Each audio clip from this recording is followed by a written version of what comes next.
Manon a 22 ans. Pendant un an, elle a travaillé à plein temps chez McDonald's. Elle en connaît parfaitement les coulisses. La jeune fille accepte de vérifier l'hygiène de plusieurs fast-food de grandes enseignes et de jouer pour nous la cliente mystère. Nous l'accompagnons en caméra cachée visiter une dizaine de restaurants parisiens. Dans celui-ci, avant même de rentrer, Manon relève déjà un indice suspect. Ça, je dirais, ça doit faire un bon quart d'heure facile que c'est là. La sauce a changé de couleur au sol et quand on voit une table comme ça en arrivant, on peut se poser des questions sur l'hygiène derrière. Ce qui est visible par les clients n'étant pas tenu, ce qui n'est pas visible, raison de plus. À l'intérieur, des clients déjeunent tranquillement à quelques centimètres d'un repas abandonné sur le sol et sur la banquette. Dans l'escalier, on marche sur du papier toilette. C'est pas normal, ça devrait être ramassé au moins. Chez un concurrent, le papier toilette traîne cette fois-ci en plein milieu de la salle. Et dans l'escalier, des pommes de terre écrasées. Les frites écrasées par terre qu'on a vu, il y avait un sandwich par terre, il y avait du papier toilette dans les WC, oui, dans les escaliers, oui, c'est qu'il y a un sérieux problème d'hygiène en salle. La salle étant visible par les clients, à mon avis, il doit y avoir un problème en cuisine. Si c'est pas tenu devant alors que c'est visible de tous, je pense qu'on peut avoir des doutes sur l'arrière. Oui. Des salles de restaurant mal entretenues, des poubelles qui débordent.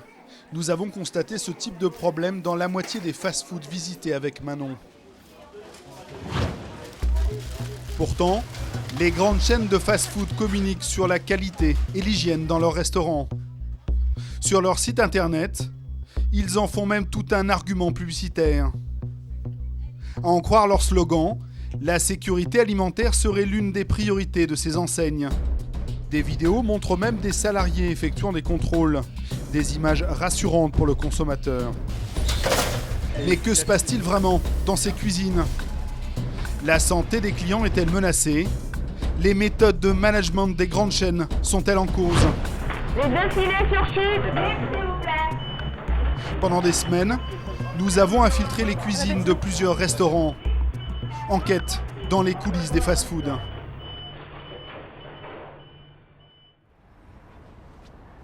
Ces 2 jeunes filles sont journalistes.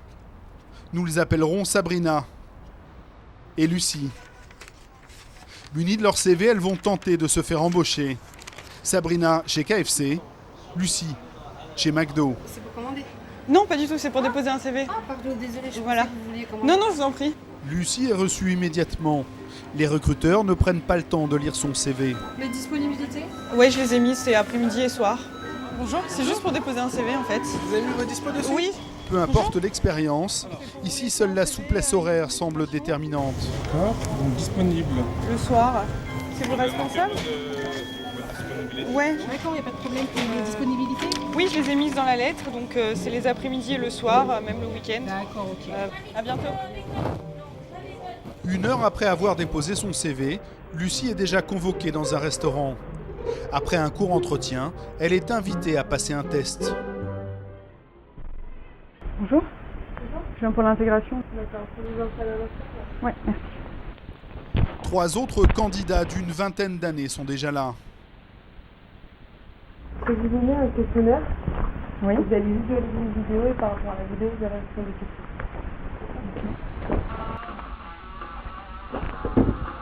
La sécurité alimentaire demande une vigilance de chaque instant. C'est la responsabilité de l'enseigne, mais avant toute chose, elle est le fruit du travail quotidien de chacun. En tant qu'équipier, vous en êtes les premiers acteurs. Un dessin animé expose d'une manière très simpliste les règles du restaurant. Sécurité, produits, hiérarchie, mais aussi l'hygiène. Tout est passé en revue. Pour vérifier que nous comprenons bien les explications du petit personnage, nous devons répondre à un questionnaire à choix multiples. Avec du papier à usage unique. Vos mains doivent être lavées toutes les heures ou dès qu'elles sont contaminées par certaines bactéries. Fin du test. Lucie a fait une dizaine d'erreurs, les autres candidats n'ont pas été plus brillants. Mais tout le monde est engagé pour un salaire de 9 € brut de l'heure. Ok, merci. La formation théorique sur l'hygiène alimentaire est terminée. Lucie commence dès demain. 11 h du matin dans le vestiaire du restaurant. Nous enfilons l'uniforme fourni par McDonald's. Passage obligé, la pointeuse. Et direction les caisses, notre poste de travail. Nous sommes accueillis un peu sèchement par la directrice. Bonjour. Pardon, bonjour. Il faut dire bonjour. Si tu dis pas bonjour, tu vas rester perdu toute seule. Hein. D'accord. Ça, c'est sûr. Hein.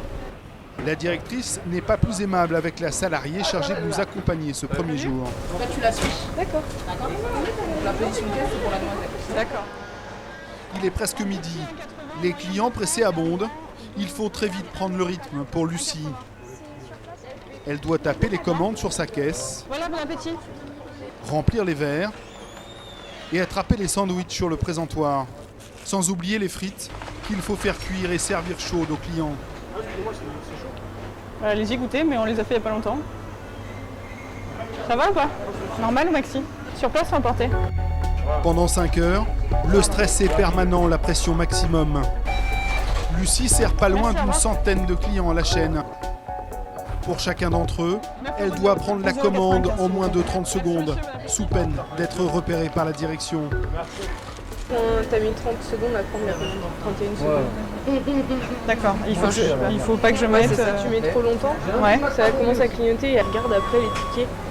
Genre si t'as fait combien de chiffres d'affaires t'as fait, si t'as été vite ou pas, et ils viennent te dire après, genre faudrait que t'ailles plus vite ou... D'accord.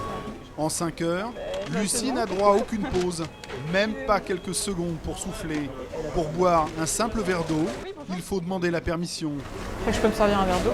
Ouais, mais tu dois pas boire au comptoir, tu dois te cacher. Je me mets ça.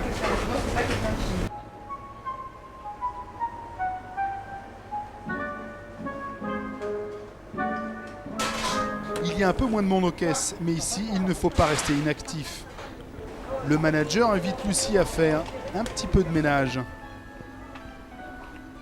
Passer le balai dans la cuisine, puis nettoyer les toilettes.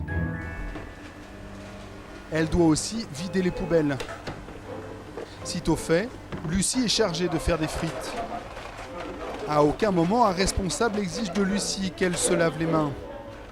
Pourtant, l'enseigne affirme être intransigeante sur la question. Sur son site internet, McDonald's fait du lavage des mains un vrai rituel. Dès leur arrivée en restaurant, les équipiers se lavent les mains et les avant-bras avec un savon bactéricide, 30 secondes minimum. Ils renouvellent le lavage au moins toutes les heures. Un lavage toutes les heures, Lucie s'étonne que rien ni personne ici ne l'oblige à respecter cette règle. Il n'y a pas d'alarme ici pour se laver les mains. Ah non, y a pas d'alarme. J'ai jamais vu ici. Tu sais, ils nous ont montré un film où ils disaient que c'était obligatoire. Ouais, le film de la réalité. Jérémy travaille chez Quick depuis 2 ans. Pour lui, il y a un vrai décalage entre l'image présentée aux consommateurs et ce qui se passe dans les cuisines. C'est une communication qui est très propre, hein. C'est très lisse, sauf que c'est loin d'être la vérité. On est 3, parfois 4 au grill, voire des fois moins. Donc quand on est en sous-effectif, assez souvent. Et dans ce cas, qu'est-ce qui se passe? Oui, vous savez qu'il faut se laver les mains. Sauf que vous n'avez pas le temps. C'est ça la réalité, c'est que les effectifs ne permettent pas toujours d'assurer justement une bonne politique d'hygiène, quand bien même les équipiers, eux, sont consciencieux. Que ce soit pour l'hygiène ou pour les méthodes de production même, hein, on apprend sur le tas. Voilà, mais ça c'est important. Apprendre sur le tas, Sabrina, la deuxième journaliste infiltrée, va vite comprendre ce que cela signifie. Elle vient d'être embauchée chez KFC, c'est son premier jour. Elle n'a reçu aucune formation à l'hygiène. Où je trouve les tabliers? On ne peut pas fermer, moi. Les tabliers, je les prends où? Les tabliers? Demande à...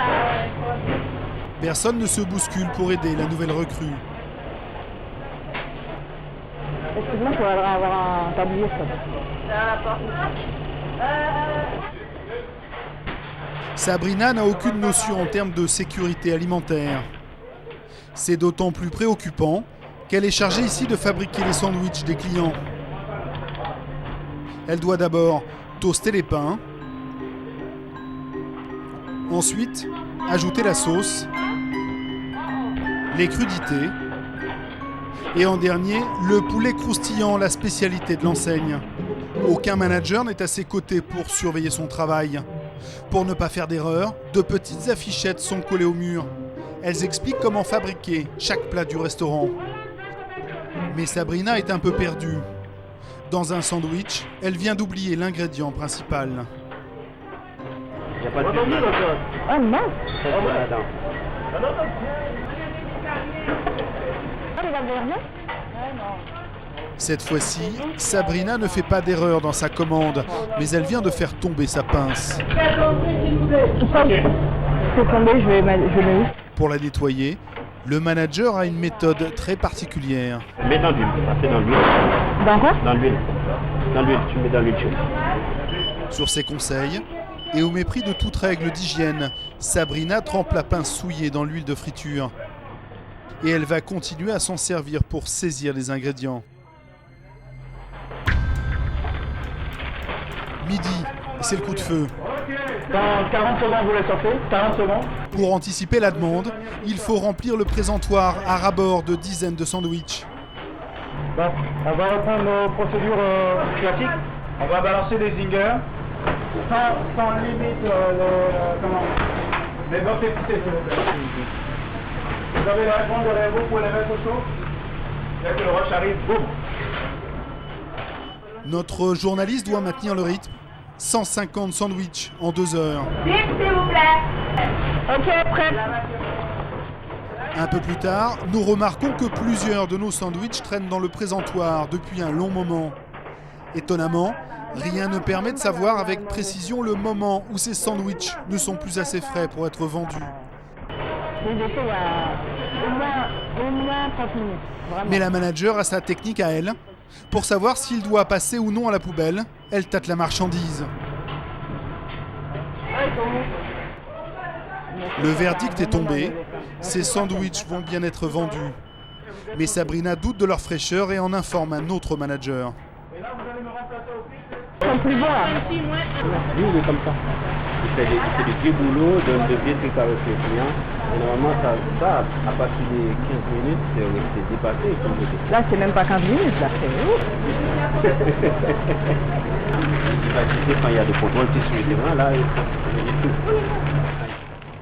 Dans ce restaurant, des méthodes troublantes qui ne semblent pas garantir une sécurité maximum aux consommateurs.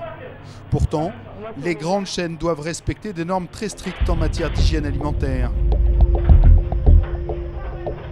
Chez McDonald's, le site internet insiste sur la fraîcheur de ses produits. Les sandwichs n'auraient une durée de vie que de quelques minutes. Sur la vidéo du site, on nous montre même un employé en train de jeter scrupuleusement les sandwichs qui ont dépassé la limite. Et pour savoir à quel moment ils doivent passer à la poubelle, les salariés doivent placer devant chacun un timer. C'est la petite pièce en métal dont le numéro indique la minute exacte où le sandwich doit être retiré de la vente. Retour dans le restaurant de Lucie, chez McDonald's. Nous voulons savoir si ces règles sont bien respectées. Sur le présentoir, des sandwichs attendent d'être vendus. Mais étonnamment, il n'y a aucun timer. Lucie s'en étonne auprès du cuisinier. Ouais, pourquoi on met pas de timer le soir? C'est les managers qui décident. C'est les managers qui décident. Bien, parce que moi, ça fait 6 mois que je suis là, mais j'ai jamais demandé cette question. Mais là, par exemple, celui-là, tu l'as fait il y a combien de temps, celui-là? Ça fait déjà 45 minutes. Hein. 45 minutes? Normalement, on avait déjà retiré. Mais comme c'est le soir, nous on laisse. Et à cette heure, peut-être on ne peut pas avoir un contrôle. Plus tard, Lucie est de retour à sa caisse. S'il vous plaît, un Royal Bacon.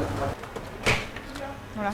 Lucie vend finalement le fameux sandwich à ce client, alors qu'il aurait dû être jeté il y a déjà plus de 2 heures. Ah, c'est celui-là, d'accord. Mais il y a encore plus préoccupant. Régulièrement, Lucie entend une alarme retentir. Là, ça sonne. Qu'est-ce qui sonne là? Ah, les frites, ouais. Tu peux juste appuyer dessus pour arrêter de sonner. Ok. Ah, en plus, voilà. Cette sonnerie indique que les frites sont bonnes pour la poubelle. Elles sont là depuis longtemps, tu sais, ça commence à être un peu ramené, tu les jettes dans ce là. Normalement, tu le fais pas tant qu'on ne dit pas de le faire. Après, si les clients te demandent de les changer, tu les changes, mais sinon, normalement, c'est bon. Et effectivement, ces frites qui auraient dû être jetées vont tout de même être vendues. Et l'huile, il faut la changer à un moment donné ou Non, pas? je t'en occupe pas. Non, on la change pas. Non, ils mettent le matin et ils la changent le soir. Pourtant, depuis que Lucie est là, elle n'a jamais vu personne changer cette huile et elle lui semble de plus en plus suspecte. Lucie décide d'évaluer sa qualité en plongeant un bâtonnet testeur dans le bac de friture. Plus les barres jaunes apparaissent, plus l'huile est dégradée. Le résultat est sans appel, 4 barres jaunes, l'huile est périmée.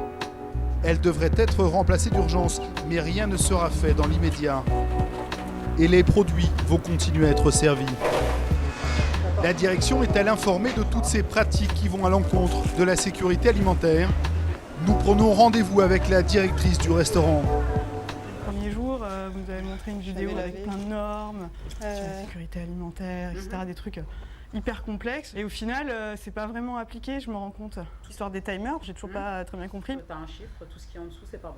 Mais c'est à qui en fait, c'est normalement de le jeter? Les personnes qui sont au comptoir jettent, elles n'ont pas demandé la permission. Mais tu vois, ça par exemple, on me l'a pas expliqué, je savais pas. Je me suis rendu compte quand je faisais le soir, on n'en met pas carrément des... Ah bah, ça après c'est autre chose. Après, c'est le côté où il y a moins de supervision. En plus, c'est des gens, c'est des étudiants, donc c'est des jobs, c'est pas leur truc. On a besoin de personnes comme toi, tu vois. La directrice ne semble pas ignorer ce qui se passe dans son restaurant. Mais a-t-elle conscience que toutes ces négligences font courir un risque réel aux consommateurs les plus fragiles? Marcel Boyer est spécialiste d'hygiène alimentaire. Il forme les restaurateurs au danger de contamination dans leur cuisine.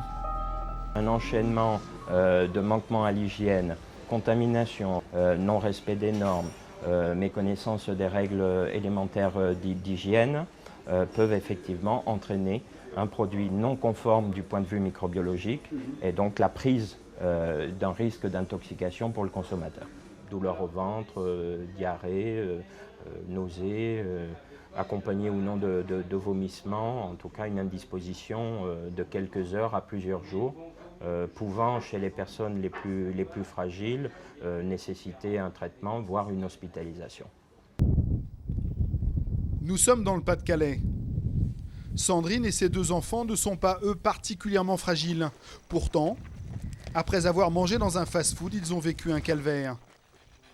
Un soir, en février dernier, Sandrine emmène ses 2 enfants chez KFC pour passer un agréable moment en famille. Ils dînent sur place et avalent le même menu. Un sandwich à base de poulet frit et de galettes de pommes de terre. Première impression qu'on a eue, c'est un restaurant pas très propre. Mais nous avons quand même décidé de rester puisque nous y sommes là. Nous nous sommes régalés. Ah, franchement, c'est vrai que c'était bon. Donc nous avons mangé. Mais au milieu de la nuit, une forte nausée réveille Sandrine et ses 2 fils. Ça a commencé vers 2h du matin. J'ai eu des maux de ventre, j'étais en vomissement, diarrhée, et tout ça. Donc pendant 3 jours, ça a continué. On a vomi 10-20 fois par jour, quoi. Et puis diarrhée. Je vous assure que 1 heure, 2 heures, ça va, mais quand ça dure 3 jours, il est temps que ça s'arrête, quoi. Déjà au bout de la première journée, c'était déjà dur. Je crois que KFC, pour eux 2, et comme pour moi, c'est niette. À peine remise, Sandrine raconte sa mésaventure sur Internet. Et très vite, elle reçoit en retour plusieurs messages. Une dizaine de personnes lui confient avoir été malades au même moment, après avoir mangé dans ce restaurant. Donc là, j'ai une dame qui nous donne son avis. Dès le lendemain, ma belle-sœur était malade. Vomissements, douleur au ventre et moi de gros boutons sur le visage. S'il y avait eu que nous, on aurait pu dire éventuellement oui, on était peut-être dans un jour où on n'a pas digéré. Mais là, autant de personnes déçues et malades, on se pose des questions. Donc, Sandrine contacte alors le service consommateur. Leur réponse ? Elle aurait mal supporté les épices. Une hypothèse qu'elle réfute. La famille a l'habitude de manger épicé. Que s'est-il passé dans ce restaurant pour que 10 personnes tombent malades en même temps ? Nous souhaitons interroger le directeur de l'établissement, mais il nous interdit de filmer ses cuisines et selon lui, rien ne prouve que l'intoxication vient de ces produits. J'ai rencontré des gens qui s'étaient plaints d'avoir été malades. plusieurs jours d'affilée. Vous êtes sûr que c'est ici? Ah oui, c'est ici. C'est sûr. Moi, je conserve 5000 repas par semaine. Ouais. Il y a des gens qui sont fragiles plus ou moins. J'ai pas 5000 malades par semaine. Vous savez, l'intoxication alimentaire, elles sont multiples et maintenant... les causes. Je ne suis pas médecin, je ne peux pas vous en dire plus. Merci quand même. Nous n'aurons pas accès aux cuisines, ni aux analyses effectuées suite aux réclamations des clients intoxiqués. Aucune preuve ici de pratiques condamnables. Michel a travaillé comme manager dans 3 autres KFC de la région. Dans chacun d'entre eux, il décrit le même système, la même obsession de la direction, ne rien jeter, quitte à mettre en danger la santé du client. On laissait les huiles trop longtemps en cuisson, donc elles étaient noires. On pouvait cuire du poulet qui était vert en fait. Vert, ça veut dire quoi? Vert, c'est-à-dire pourri. C'est du poulet qui sent, c'est du poulet qui est, qui est impropre. Mais qui était quand même vendu. Et qui était quand même vendu, ouais. Toujours pour cette rentabilité. Limiter les pertes, ça fait partie du business. C'est-à-dire que des pertes, en fait, c'est du poulet qui ne va pas être vendu, donc le chiffre d'affaires diminue, et ça, la direction n'en veut pas. Dans un autre restaurant de la marque, une employée dénonce aussi des fraudes encouragées par la direction, qui vont encore plus loin. Bonjour. Ici, c'est le jackpot. Voilà, justement. Le poulet périmé qu'ils revendent, ça sent le pourri. Franchement, il faut dire, le poulet, il pue, quoi. Ils le cuisinent, ils le redonnent aux clients. Voilà, après, il y a des gens qui vomissent. Moi, je sais qu'il y a une employée, elle a vomi, quoi. Il y a personne, il n'y en a aucun qui s'en est soucié, quoi.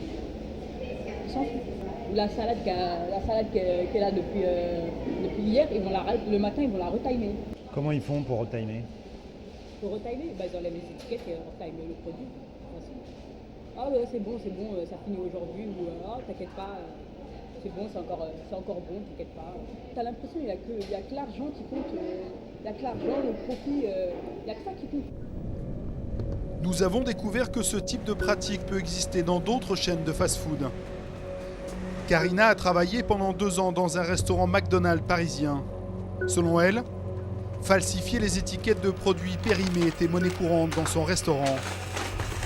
Ça arrivait souvent, Ah ça. oui, régulière, c'est tout le temps, c'est pratiquement tout le temps. C'était le quotidien en fait, on reticquetait tout le temps. Donc ils nous ont dit d'enlever l'étiquette, comme ça.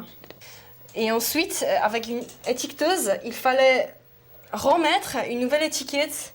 Il fallait changer l'air, il fallait changer la date, il fallait rajouter 8 heures en fait. Et pour faire passer la salade comme fraîche, on recycle.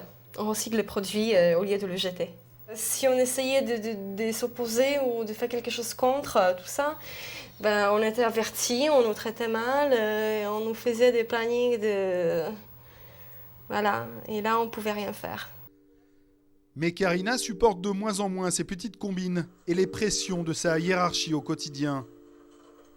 Jusqu'au jour où un entretien avec la directrice pour un simple problème de planning va très mal se terminer.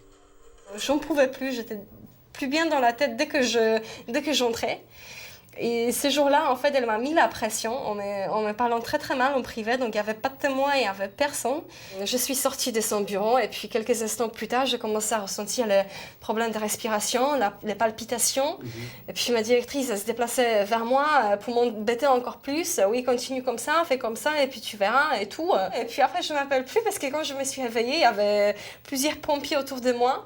Donc moi, je me suis réveillée avec un masque d'oxygène sur le visage. Karina vient de faire un malaise.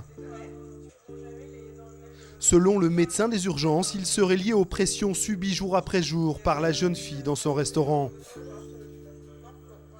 Ils ont constaté un harcèlement moral par mes supérieurs. Après, je ne pouvais plus revenir parce que psychologiquement, j'étais pas bien. J'ai vu plusieurs fois, ils ont mis les gens dans un état particulièrement pénible. J'ai vu plusieurs fois les filles pleurer. Non, mais je pense que c'est les relations humaines, oui, qui m'ont choqué le plus. Lors de notre enquête, d'autres salariés nous ont confié travailler dans des conditions particulièrement éprouvantes.